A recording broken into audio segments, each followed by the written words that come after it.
દાખલામાં આપણાને બે વસ્તુ આપી છે. એ શું છે? તો ઉપર સૂચનામાં જણાવેલું છે કે નીચે આપેલ સંખ્યાઓ અનુક્રમે દ્વિઘાત બહુપદીના શૂન્યોનો સરવાળો અને શૂન્યોનો ગુણાકાર છે.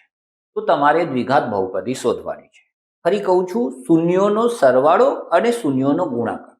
વિદ્યાર્થી ભૂલ કરતા હોય છે, એમ માની લે છે કે આ શૂન્યો આપેલા છે. શૂન્યો નથી, શૂન્યોનો સરવાળો. સર એટલે બેટા પહેલું જે આપ્યું છે એ આપ્યું છે આલ્ફા પ્લસ બીટા, બરાબર, અને એની કિંમત આપી છે -1/4 અને ચોખ્ખું લખ્યું છે અનુક્રમે, એટલે પહેલું સરવાળો જ છે.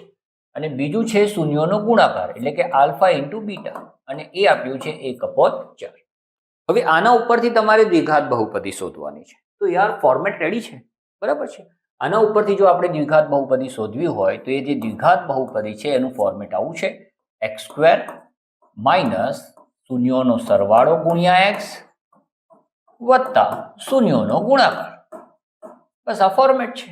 તો સર હવે કિંમતો મૂકી દો તો ઇઝી થઈ ગયો સર આ દાખલો. હા, ઇઝી છે, એકદમ ઇઝી છે, બરાબર. ચલો, શૂન્યોનો સરવાળો શું છે? -1/4. ભૂલતા નહીં, કૌંસમાં મૂકવાનું છે આપણે. અહીંયા જે શૂન્યોનો ગુણાકાર ખાલી 1/4, બરાબર. ઓકે સર, આ કે કેમ મૂકવાનું? કે એક અચળાંક તરીકે તમારે મૂકવો જોઈએ, બરાબર છે. ઘણા લોકો નથી પણ મૂકતા, પણ હું તમને સજેશન આપીશ કે તમારે મૂકવું જોઈએ. ઓકે, ચાલો, x². હવે આ કૌંસ ખુલશે તો માઇનસ માઇનસ પ્લસ થઈ જશે 1/4x, બરાબર. અને આ કૌંસ ખુલશે તો એ તો પ્લસ જ રહેશે 1/4.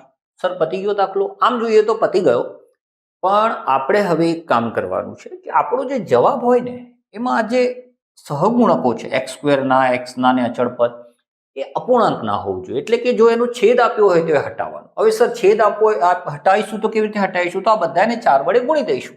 તો હું k ને 4 વડે ગુણું તો એ થઈ જશે 4k, બરાબર. હું x² ને 4 વડે ગુણું તો એ થઈ જશે 4x². સર 4 વડે જ કેમ? કેમ કે આપણે 4 હટાવવાના છે. જો તમારી સામે છે, આપણે શું હટાવવાનું છે? 4 હટાવવાના છે, રાઈટ.